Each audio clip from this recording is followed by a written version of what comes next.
Welcome to Trail Manners, the podcast so dedicated to mountain trails and running that they broadcast out of a 78 Volkswagen bus in the mountains. Who does that? Eric and Joel are your hosts and will bring you the trail life as you may have not heard it before. You hear about everything from gear reviews, nutrition to keep you upright and moving forward, and they'll even bring guests into the bus for conversations that you won't hear anywhere else. It's time for some running adventures on a higher elevation.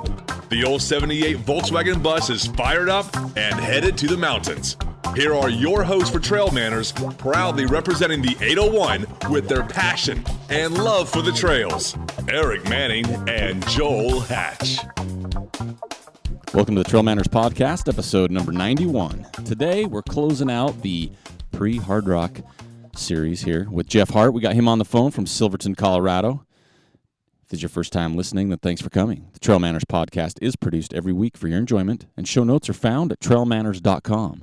Come back often, and please feel free to add the podcast to your favorite RSS feed or iTunes. You can also follow us on Twitter, Instagram, and Facebook at Trail Manners. All links are in the show notes. Now let's get after it. All right, welcome back to another edition of the Trail Manners Podcast. We're on episode 91, and we're just going to jump right into it. This is the fourth episode we've had with Jeff Hart. He is down in, Silverton territory in Hardrock. Jeff, how you doing? I am hanging in there. I am surviving. That is the best way to put it. Well, this is our fourth go round with you. We've kind of been chronicling your journey to Hardrock this year, and we've got you on the phone here. And you just got off the mountain, and if you can hear anything in the background, it's just because Jeff's just hanging out, right? Yeah, I'm just sitting on the side of Main Street in Silverton. There's all kinds of ATVs and tourists going by, so. The booming metropolis of Silverton. You know, I think it's a little different than it has been in bygone years. It's pretty poppin'. Yeah. Yeah. So with I think the last time we had John was 86, so it's been about 5 weeks since our last show. Okay. So what's been going on? I mean, you got out of work because you're out for the summer, and then you guys just took your time to travel down to Silverton. What have you been doing? Yeah, so I think we left off, and I kind of was saying that my injuries were coming around and my mental state was good, but I really didn't have any serious mileage. So I was able to bust out a couple of 50 to 70 mile weeks that made me feel a little bit more confident about this whole thing.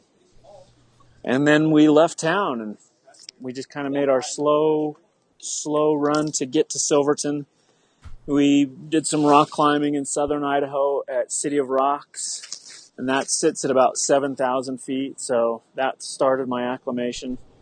And then I had some failed attempts to climb Lone Peak and Timpanogos because of all the snow you guys have had down there. Yeah. So, and continued on. I've got family down in the Four Corners area, down south of Moab, and the mountains down there near my mom's house go up to 11,000. So I got up to 11,000 there, and then got here roughly a week ago, and caught my first glimpse of the San Juans with the running mentality in mind, and just about started crying openly.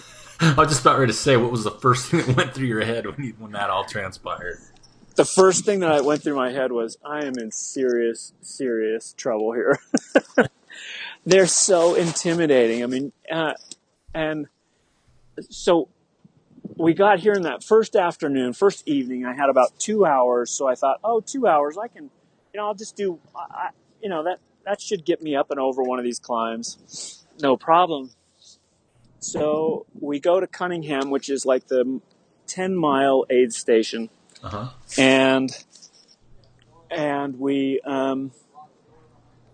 I get out of the car and I start climbing up, and I'm just getting I'm getting my ass handed to me. It was just so incredibly hard. I'm staggering at the top at 13,000 feet. And it's this weird place where you you do 1,000 feet of climbing or 2,000 feet of climbing, and it looks like it's topping out, and you come out into an alpine moraine, and then you see that you're only halfway there. Well, the beautiful false summit, right? Yeah, yeah. So it's just never ending. It's just the climbs here just keep going. They're just so in your face and incessant. So I had a real humble evening that first night camping. We're camping just outside of town. So yeah, it was a really humbling introduction. Yeah, I remember my first time down there, and even my second time down there. It's like awe inspiring, just how big the mountain. When you're down in Silverton, like where you're standing right now, you like kink your neck to look up to see the top of these ginormous peaks. Yeah, if you haven't been here, it's really, I mean, it sounds like hyperbole, but it genuinely is like that. You really do have to crane your neck. And then what you think you see as the summit is probably 1,000 feet or more below the actual summit. It's Yeah. hidden back there. It's a compact mountain range. It doesn't spread over, half of the state. But they're very, very rugged. Yeah, it's really amazing. It's so incredible to be here. So now we kind of touched on it just briefly, but how was the little nagging injuries or the tweaks and stuff? How you feeling? Yeah, so the little avulsion fracture thing I've had, I feel it.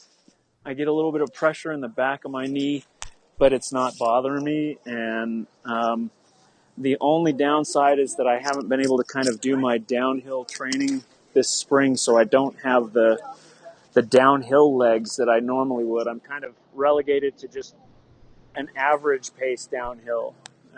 I worked really hard to have good downhill speed when I trained for Western, and just kind of have always kept that. So I feel like the best weapon in my quiver is kind of, not there. But my Achilles have come around. That avulsion fracture is good. Everything's holding up. I'm just bloody tired at the end of every day. Yeah. Well, good thing if you don't got your downhill legs. Good thing there's not much downhill on this course, right?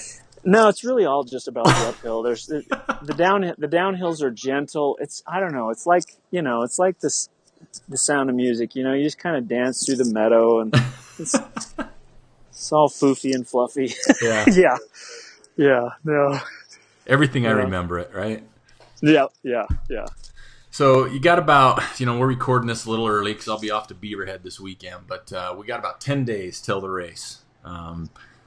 What's the vibe like right now down in Silverton? This far out, I know we've talked and stuff. What's the vibe like in town? It's pretty electric, and if you can be around the runners, there's a lot of anxiety, excitement, and anticipation. Yesterday really kind of kicked off the switch from being kind of a bucolic little community to just a thriving insanity bowl. Yesterday was the 4th of July, so there's a lot of people in town, and so today's trail marking day. There were a lot more people here to mark trail with it, and it was I don't know, more exciting. I've met quite a few of the runners that are going to be in the race, and lots of crew and pacers, and no matter where you're running on the course, I think from now until the race, you're going to run into somebody involved with the race. So it's great. It's so much fun. How long? So you've been there about a week now, you said? Actually, I think we've been here about 10 days now. Yeah. Okay. And then you were mentioning the 4th of July, they have a parade, right? Yeah. So you jump in those festivities? Oh, you bet. Yeah, the parade was a lot of fun. We had the Hardrock Precision Marching Team.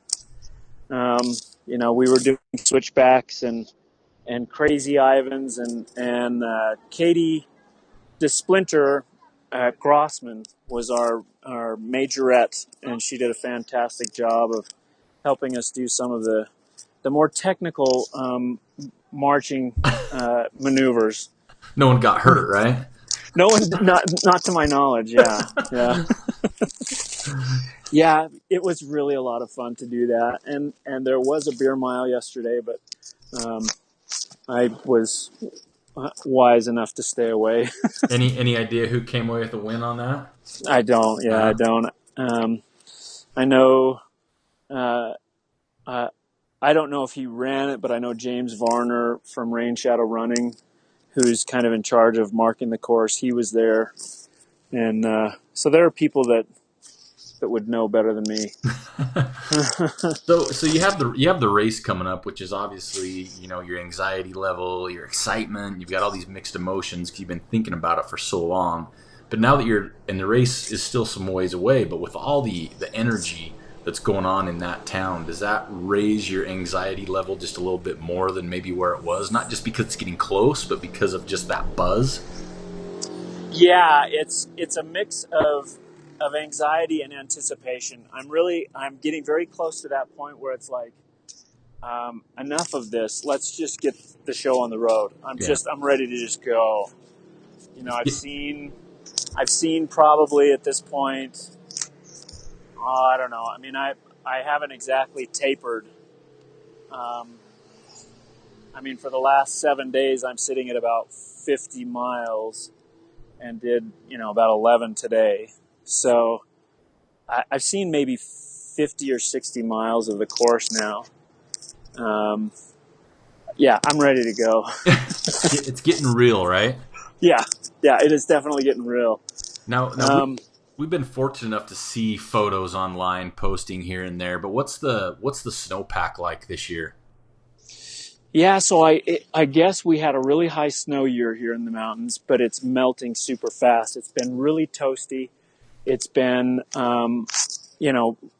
80 here in town, and 80 at 10,000 feet is insane. That is. And sunny all day. In fact, this afternoon I'm sitting here and it's cloudy, and it's already rained on my tent while I took my afternoon nap. But the snow is melting quickly, and so before the trail marking day, to acclimate, I went up and over Handy's and went through American Basin, which was completely snow-packed. I just kind of had to post hole and glissade and slog my way through that to find the switchbacks going up Handy's from the Grouse Gulch side. And so I told Charlie Thorne, who's in charge of marking the course, and they switched that day to later on because everything's melting so fast that, an extra week and it's probably a totally different place up there now. So today we went from Telluride to Chapman Aid Station, or Telluride over to Ophir, and there were two crews, one working from Telluride and one working from the Ophir side. And speak of the devil, there's James Varner now. Nice. How's it going? Hey, my hands are all. Oh, you've been carrying marking things. Yeah. Tell them who you're talking to. I'm doing a podcast with Eric Manning, his Trail Manners podcast, and I'm updating him on my prep for Hard Rock. Wait, right now? Yeah, right now. Whoa. Ask Varner who won the beer mile. Who won the beer mile? Yeah, inquiring minds want to know. Nick Corey. Yeah. Oh, Yeah. nice. I was last in over 40 minutes. Last place, 40 minutes? Yeah. You really crushed it. That's pretty good. Yeah, last year I was last in some 30-something. Oh boy. Yeah. Yeah. Tell Eric I said hi. I will. Take it easy. Man, it's like having a reporter down there. I like it. It is, yeah. And that's what I love. It's like just, everybody's walking by. there's another hard rocker sitting a couple benches over using the Wi-Fi from the same place I am. That's awesome. Yeah. So, there was a big snowfield between the Wasatch Saddle and Oscar Pass that we had to cut steps through. But again, I mean, if the weather stays warm, it's probably going to be completely melted out. But there's serious snow going up Virginia. In fact, since James was just here and I've got him on the mind, he took a tumble that he'll have to share, with people, glissading down Virginia's. Yeesh. But some of the other big climbs, like we could look across to Swamp Pass and it was clear, so it'll be just a gravel fest going up that. Yeah. So I don't think snow is going to be a major issue, and it sounds like Charlie Thorne and people like James and others in the know are saying it's probably going to be pretty clear. Nice. Now, do you have some more trail marking days out, or what's kind of your schedule look like here for the next few days? So there are. Let's see. I'm looking at my watch. It's Wednesday. I know there's trail marking for the next 3 days for sure, and I think, I think the next 4 days. So then it becomes so I'm planning to do it through Saturday. So I'll do the next 3 days, which will give me about a 50 or so mile week for this week. It's clearly a taper. Yeah, clearly tapering right into it, right? Yeah. And then they'll do handies at the end, so that'll probably be on Sunday.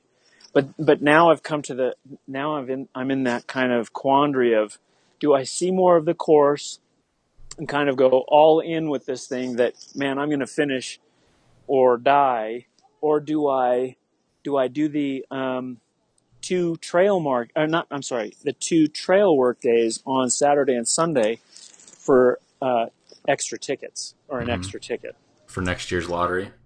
Right, in case I don't make it, and I want to have the best chance for the next time. So I'm kind of in the mode where I think seeing more of the course is going to be more advantageous, and so I'm more in the mode to do the trail marking than the trail work.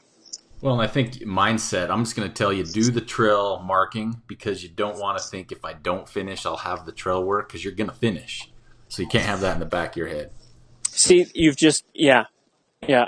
you've corroborated my all-in mentality. There you go. And Saturday is a somewhat long section. It's like Maggie's Gulch to Sherman Aid Station, which is about 14 miles. And I think if I understand, it's a little bit more rolling, a little bit less intense. It doesn't have a huge major climb like the other sections, and has some cross-country travel that might be nice to know, because it's before I'll pick up a pacer. Yeah.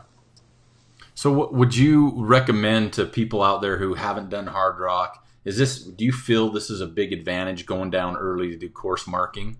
Because you're acclimating, you're getting to see the course, you're sharing time on the trail with people that may have little tidbits of advice here and there. Do you find it's really beneficial? Oh, absolutely. So it's not just seeing the course. First of all, if I came down right before the race, and wasn't acclimated, I'm not sure. I'm not sure I could do it, because it's taken, 10 days to just get used to going up to 14,000 feet. But even more important than that, and even more important than actually seeing the course itself altogether, is picking the brains of people like Billy Simpson, who has done this 10 times plus. Yep. And is a Spitfire. He's a great guy.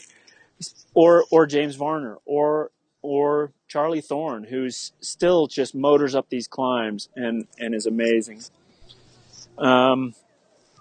So, constantly being regaled with tidbits and anecdotes about the course and about,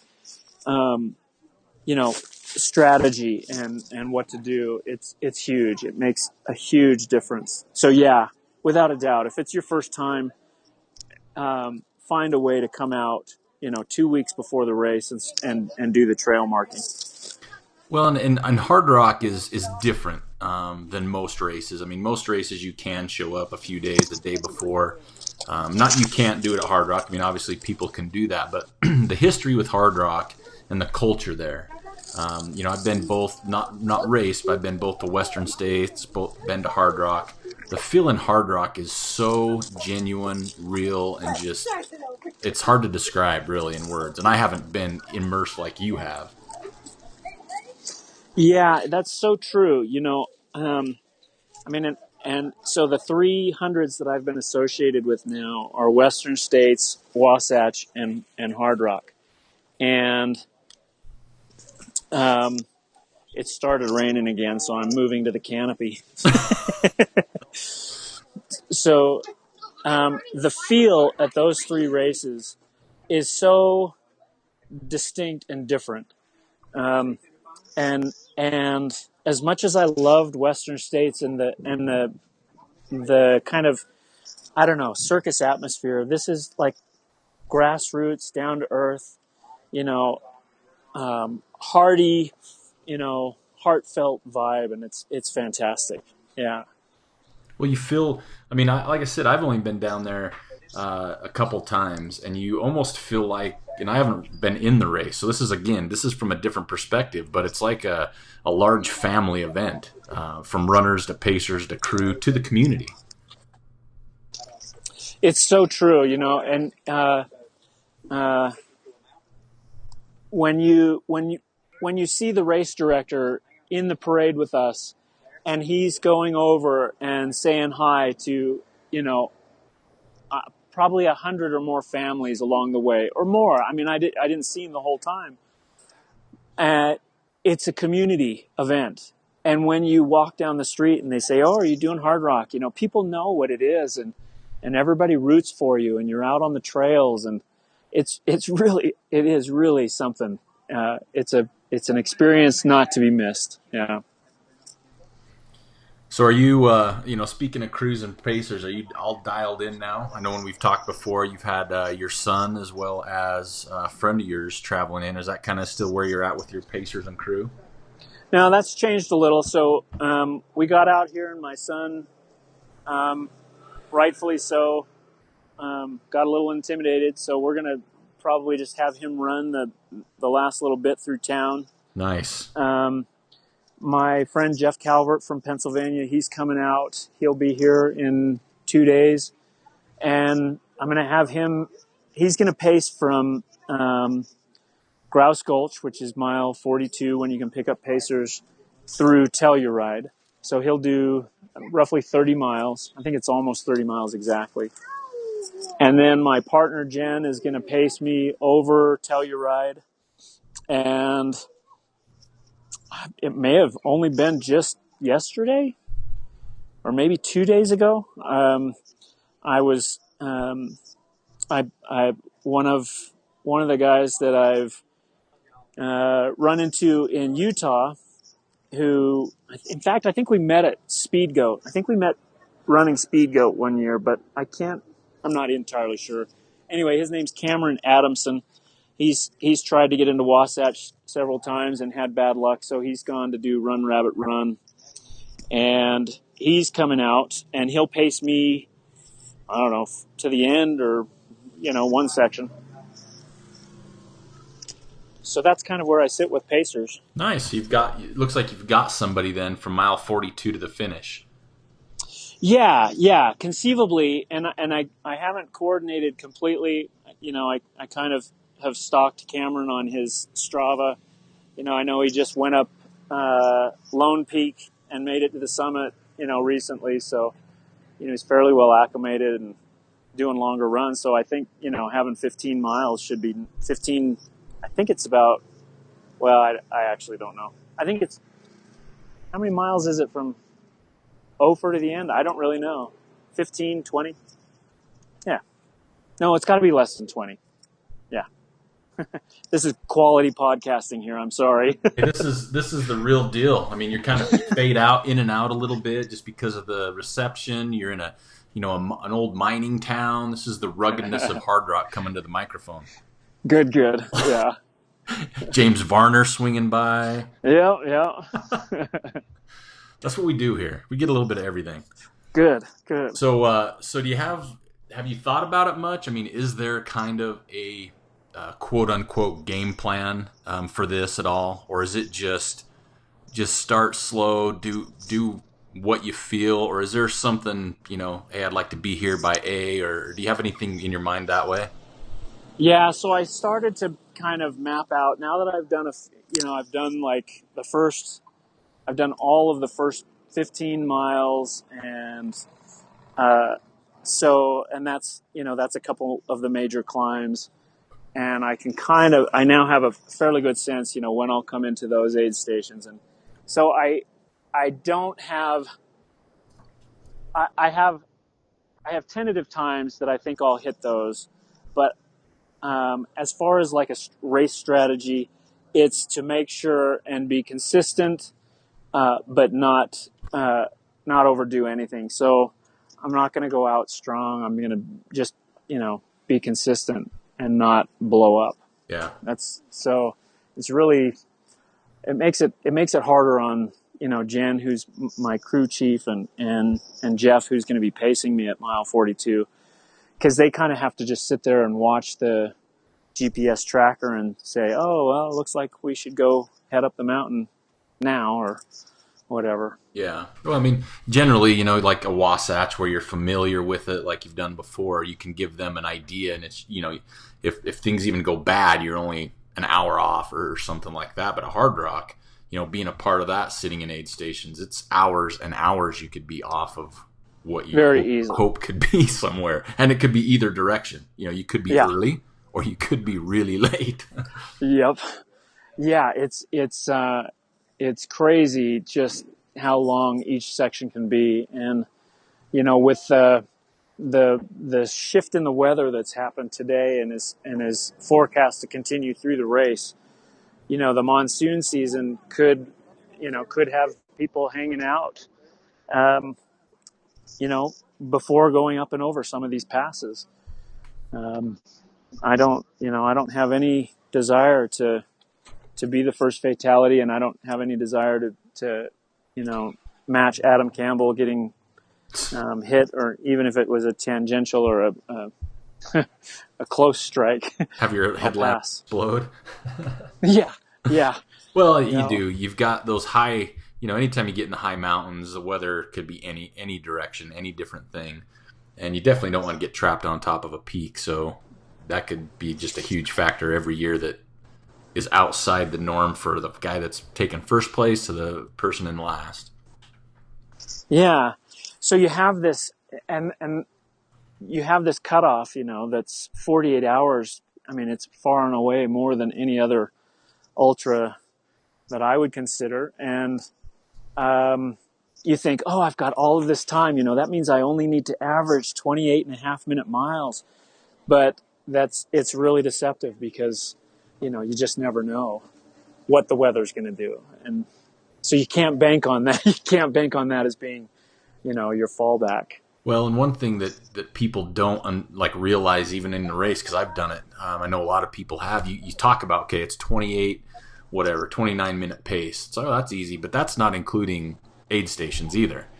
And sometimes you get into those, and I've seen it in every race, but hard rock especially, it's hours of one stop, naps and just sleeping and everything else. So there's so many different variables to base that off of that. Yeah, 28 mile an hour pace. Everybody's out there just going, "Oh, I could do that," but but you got the train, the weather, the aid station stops. And actually, I mean, having now done some of these climbs, it's a 28. I will be happy with a 28-minute mile if I go that fast on some of these climbs. you get up there around 12,000 feet to 13,000 feet, and it's a 40-degree angle. It's like a black diamond ski slope, and you're on scree. It all of a sudden is not inconceivable that you're doing a 40-minute mile and you're at race pace. Yeah. You're at your max. Well, and So I've said the story, like we went out and we did the soft rock where you do the course in over 3 days, and I didn't do the whole thing, but I did do the day we went up over Handies, and I felt really good up to about 12,000 feet, and I thought, wow, this isn't bad. Maybe my body's built for, being acclimated. I hit about 12.5, and the wheels just came off. I would, and Handies is 14,000. I would take 4 steps and rest, and walk 4 steps and rest, and that's not an exaggeration. That's how it was, like someone was sitting on my chest. No, that is genuinely, and even now when I feel like I'm coming around, I'm well acclimated. Today we went up over 13,000, and it's like 12.5. It's that last 500, 600 feet. It's like you just get so slow, and you think, oh my gosh, I'm going so slow. And so it's going to be really one of the key things for race, mentality wise, is to not let that get to me, to not, sit there and panic about the fact that you are just doing this kind of almost stagger step or step and rest, or that you're taking such small steps as you go. Mm-hmm. And that's a course over the course of 100 miles. That's not just like I did one climb at Handies. That's the reality, right? Yeah, thanks. Yeah. just trying to get you pumped up and motivated and happy here, Jeff. Yeah. It is, and it's like, and you feel, and I felt it today. We're not in the race. We're moving fairly slow to stop and put markers in.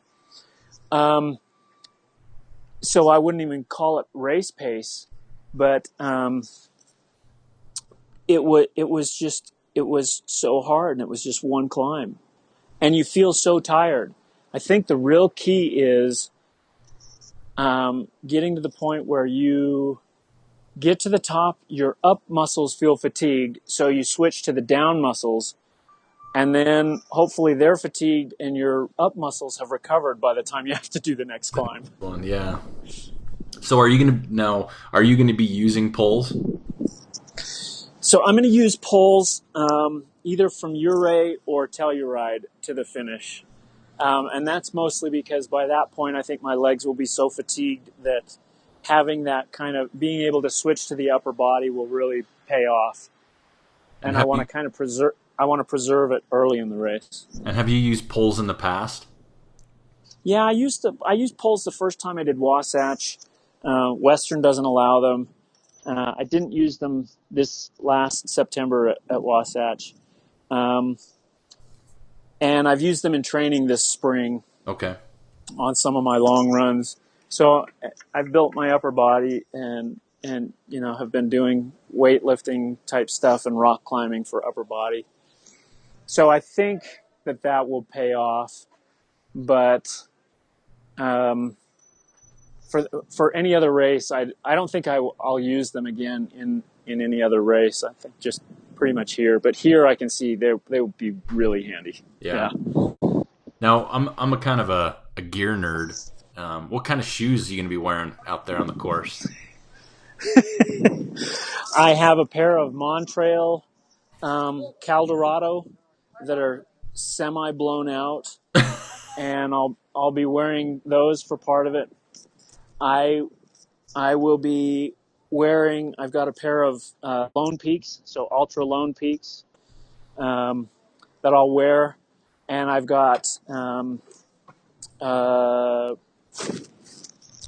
let's see, what are they? Some Montrail Bajadas that have a fairly decent cushion and are well broken in, and so I'll wear those as well. Nice. So I have 3 different pair, and based on my experience so far with as much of the races I've seen, I'll have wet feet, and having shoes to change will be really handy. Well, in the direction you're going this year, you cross the river coming back to town on the near the finish, right, on the way back. That's right. Yeah. Okay. And that one, I'm sure there's going to be a rope across. That's probably raging pretty good right now. It's raging pretty good. Yeah. I wouldn't want to try and cross it without a rope, I think. I mean, I don't know. It's probably possible. But yeah, like you leave town, you might be able to keep your feet dry on the water going up and over, what is it called? Little Giant or something like that. But coming down into Cunningham aid station, you cross a river, and then you come up over the top and go over down toward Maggie, and you're going through some meadows that are just kind of marshy. So, and every snow field, the snow is soft enough that it's just soaking right into your shoes. So we talked earlier about, like Billy Simpson and Charlie Thorne and some of the other people you've been and talking to. Is there a few little tidbits that have stuck with you that they've told you or talked about that you either, they're just going to stick with you, whether it was advice, whether it was a part of a course or, anything like that?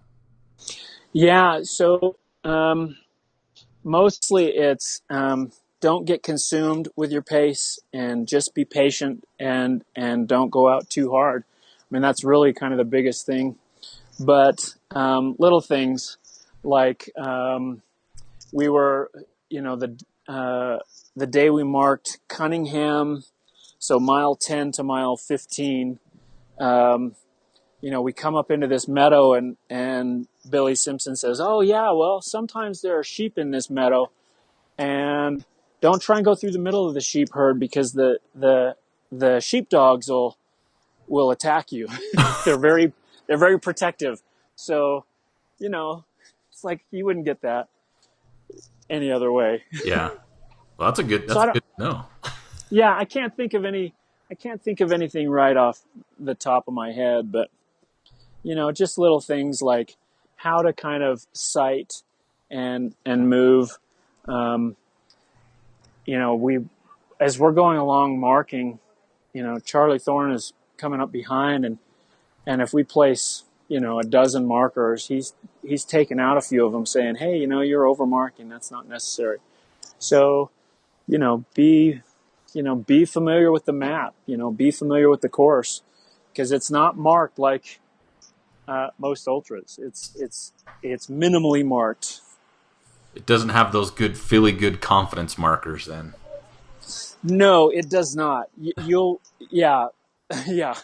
There are long sections where, nothing's getting put down. And of course, at night, there's the night sections are getting reflective markers. And if it's cross country, I was surprised at how much of the course is just kind of across alpine meadows. Yeah. And when it comes to that, they become more frequent. But, the goats knock them down, try and eat them. And I'm sure there's human removal. So there's all kinds of things that, mean that markers might not be there.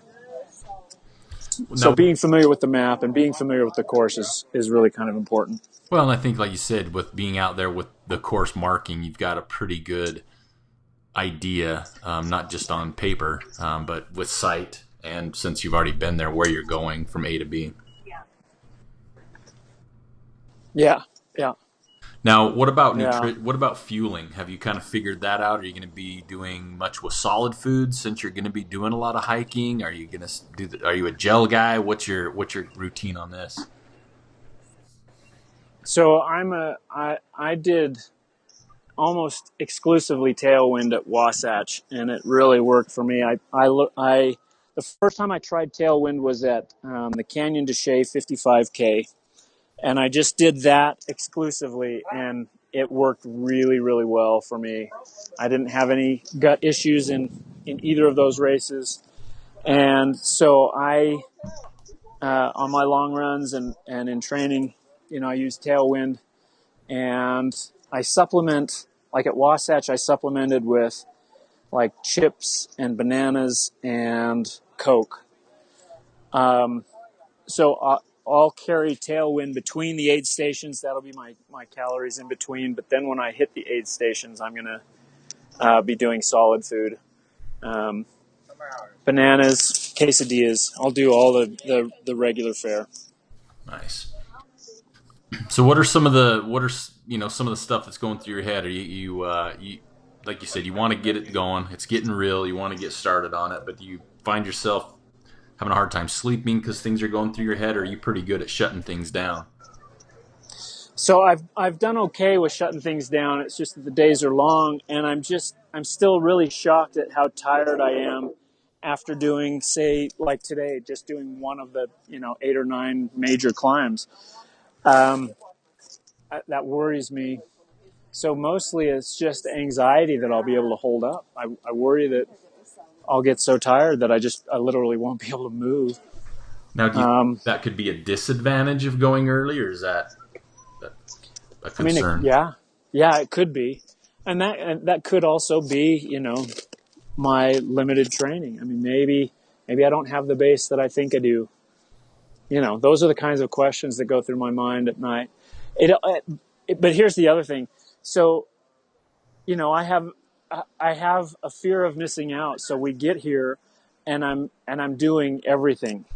That's it's like I'm going out every day. I haven't really tapered, but I will next week. So I kind of think I think it's gonna get better as far as that kind of fatigue at the end of the day. Because I wake up the next morning, I feel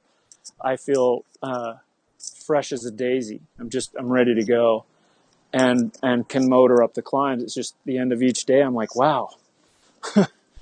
And the other thing, now that I think about it, we've been camping. So, we've been camping since, I don't even remember when we left Bellingham. The 20th of June. We've been camping or kind of, sleeping on floors at family or friends' houses.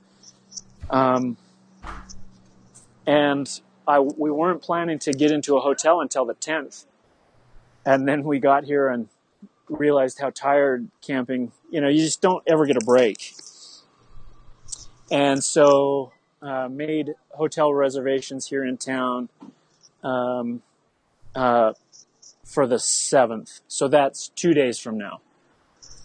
And I think that's going to help a lot. Yeah. Nice soft bed, a little more relaxing. You don't have to work as hard, maybe. Yeah. I can actually get out of the sun or get out of the cold because it's at 10,000, 11,000 feet where we're camping.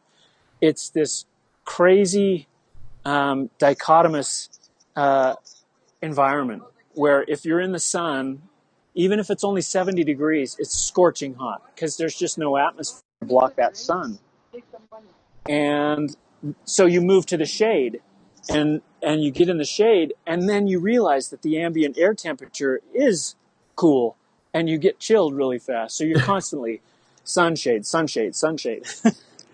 Yeah, that will be nice to move indoors for sure. Yeah.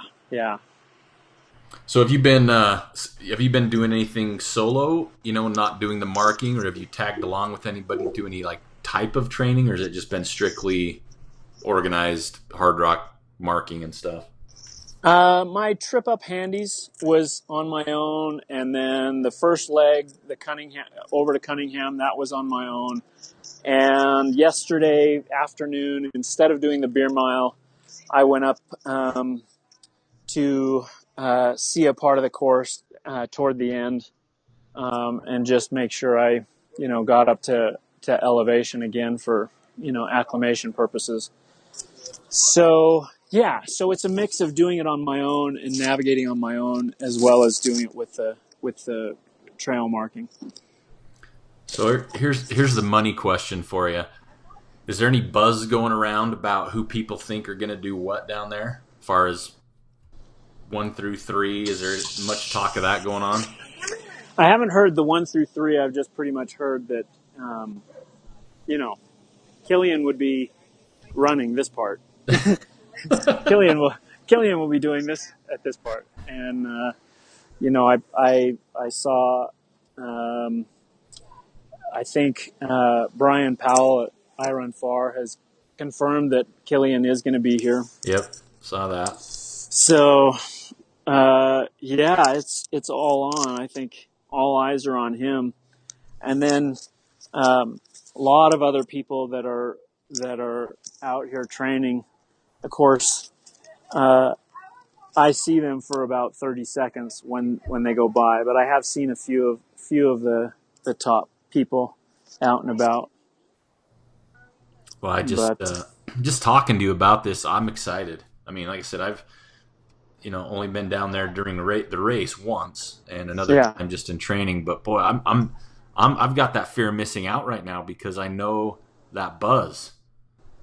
Well, good luck at Beaverhead, but it's just a hop, skip, and a jump from up there to down here. Well, and Turtle Miller came to town this past weekend, and he went running. We took him up to a peak here in Ogden, and he left from the parking lot at Snow Basin straight to Silverton. I heard he's. Oh, go ahead. Oh, he's coming down for the week, but he's leaving for the race. So I was in contact. I'm like, okay, how long did it take you? And he says it took him about 8 hours. Oh, geez. With gas stops on the drive. Yeah, I heard his name being thrown around today when we were out on the trail, but I haven't seen him. It was probably not thrown around in a good way, so we'll just leave it there. Yeah, I couldn't say. What I can say is it kills me that we were both down in that. I mean, I lived in Cedar City. I lived right by him and never met him while I was down there. Yeah, well, he's a character. Once he's in town, you'll know. Apparently, there's some beer that's served down there, some type of raspberry sour that he's really high on. So if you find wherever that's being served, you'll find him. I know exactly where. I think I know exactly where that is. I'll look. Avalanche, go ahead. maybe? Is it an Avalanche? Yeah, Avalanche. Yeah.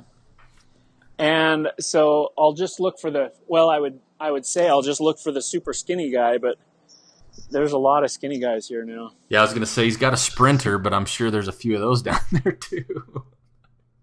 Oh my gosh! Speaking of sprinters, so when you were here, have you gone up and over from the Silverton side over Ophir Pass? The gnarly one? It's a Jeep road. It's pretty gnarly. Yeah. It's cut into the side and it's shale. Yeah.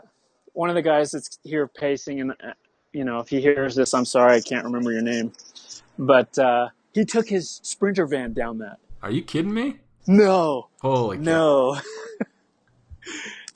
So part of the crew was up on the side, and they could look down, and they watched him coming over in the Sprinter van. Just waiting. Oh my word! Just waiting for that thing to tip. Right? Yeah. He says, there was a lot of skillful parking brake maneuvers because it would start to slide, and the parking brake seemed to kind of help it stop sliding. I don't know. Yeah. No thanks. No, pass. Yeah, pass.